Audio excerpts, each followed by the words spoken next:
Hello students, welcome to this channel. Students, आज हम लोग डायरेक्शन कोसाइन के एक important result L square plus M square plus N square equals to 1 इसे हम लोग प्रूव करेंगे। तो आइए, फर्स्ट ऑफ ऑल हम लोग एक्स एक्सिस, वाई एक्सिस और जेड एक्सिस तीनों एक्सिस को खींचते हैं। इनका पॉइंट ऑफ इंटरसेक्शन आप जानते हैं कि ओरिजिन ओ होता है, ओ से डिनोट होता है। तो आइए हम लोग इसका प्रूफ देखते हैं। एक्स एक्सिस, वाई एक्सिस और जेड एक्सिस तीनों एक्सिस हम लोगों ने ड्रॉ किया। वो क्या है? ओरिजिन है। एल एम कोई लाइन है जिसका direction cosine L M N है। तो आप जानते हैं कि कोई दो लाइन्स हों, अगर पहला लाइन का direction cosine L M N है तो उसके पैरेलल लाइन का भी direction cosine L M N ही होगा। तो let L M is any line whose direction cosines are L M N. L M कोई लाइन है जिसका direction cosine L M N है। Late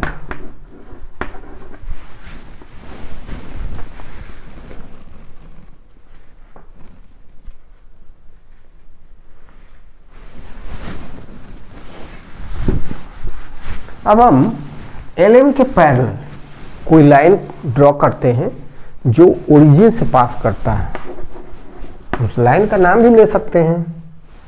late A line passes through origin, passage through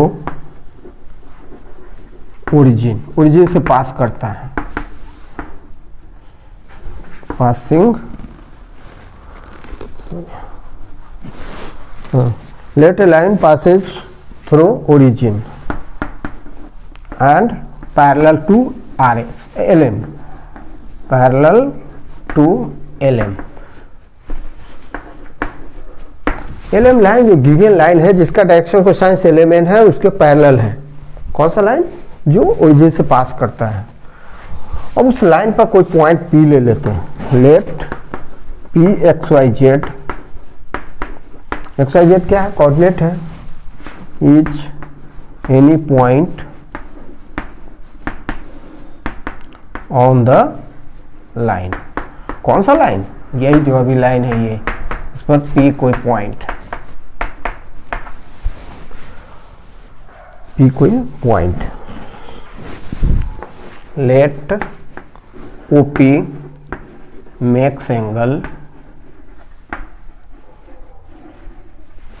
alpha with x axis, x axis से alpha angle बनाता है। Beta with y axis and gamma with z axis.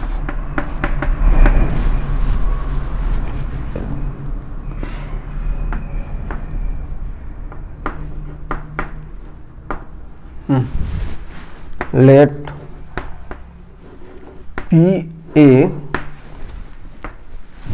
P A perpendicular O X. अब point P से PA perpendicular OX draw करते हैं तो OA कितना हो जाएगा?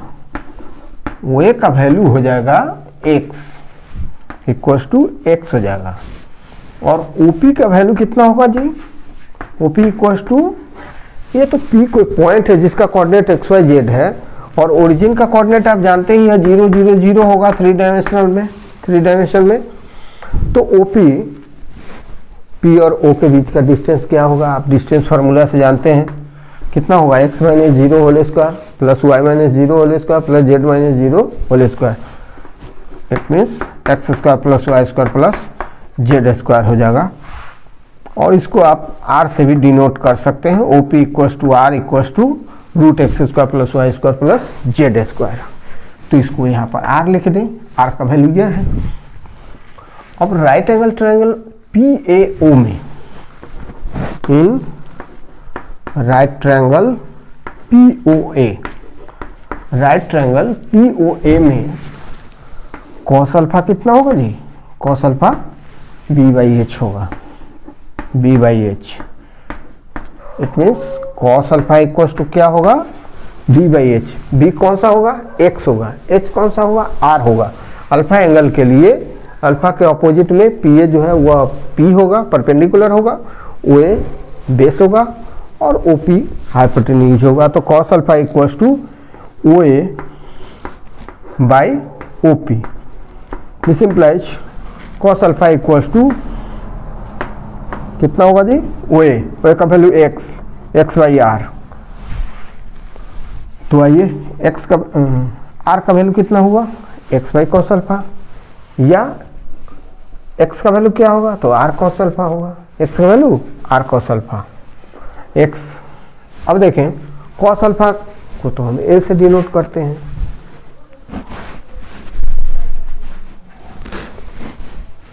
कॉस अल्फा को हम किससे डिनोट करते हैं? L से। तो L equals to X by R होगा, L equals to X by R। अब इसी तरह से सिमिलरली यहां लिखते हैं, सिमिलरली M इक्वल्स टू क्या होगा? जब L equals to X by R then M equals to Y by R होगा और N equals to Z by R होगा। समझ में आ गया होगा। अब आप रिजल्ट का LHS देखें, L square plus M square plus N square equals to L का वैल्यू सब्सटीट्यूट करें। L का वैल्यू क्या है? X बाई R है, तो X square by R square plus M का वैल्यू क्या है? Y square by R square. ये आएगा कैसे? Y स्क्वायर बाई M का वैल्यू Y बाई R कैसे आएगा? तो जैसे हमने P से परपेंडिकुलर ड्रॉ किया था PA एक्स एक्सिस पर, उसी तरह से PB परपेंडिकुलर हम Y एक्सिस पर ड्रॉ करेंगे। तो चलिए, तो अब L का वैल्यू कितना आया है? X by R। तो उसी तरह से हम P से Y एक्सिस पर परपेंडिकुलर ड्रॉ करेंगे और OP Y एक्सिस के साथ बीटा एंगल बनाएगा, तो हम प्रूव कर लेंगे M equals to Y by R। इसी तरह से P से Z एक्सिस पर परपेंडिकुलर ड्रॉ करेंगे और OP Z एक्सिस के साथ कितना एंगल बनाएगा? गामा एंगल बनाएगा, और इस तरह से हम प्रूव कर लेंगे N equals to Z by R। अब जो आपका रिजल्ट है उसका LHS क्या है? L square plus M square plus N square है। L का value X by R, M का वैल्यू Y बाई R और N का value Z square by R square, Z by R रखेंगे। अब यहाँ पर देखें, हाँ, तो L का value X by R, M का value Y by R, N का वैल्यू Z बाई R रखा। अब तीनों का डिनोमिनेटर सेम है R स्क्वायर, हम तीनों को ऐड करेंगे तो न्यूमरेटर हो जाएगा X square plus Y square plus Z square. अब X square plus Y square plus Z square, R का वैल्यू कितना था? Root x square plus Y square plus Z square. तो आप आर स्क्वायर करेंगे तो x square plus Y square plus Z square आएगा। तो x square plus Y square plus Z square के बदले हम क्या रखेंगे? आर स्क्वायर रखेंगे। इक्वल्स टू आप रखें, आराम से रखें, आर स्क्वायर किसके बदले? तो x square plus Y square plus Z square के बदले upon R square equals to 1 हुआ। यहाँ पर लिख देंगे कि R square equals to X square plus Y square plus Z square.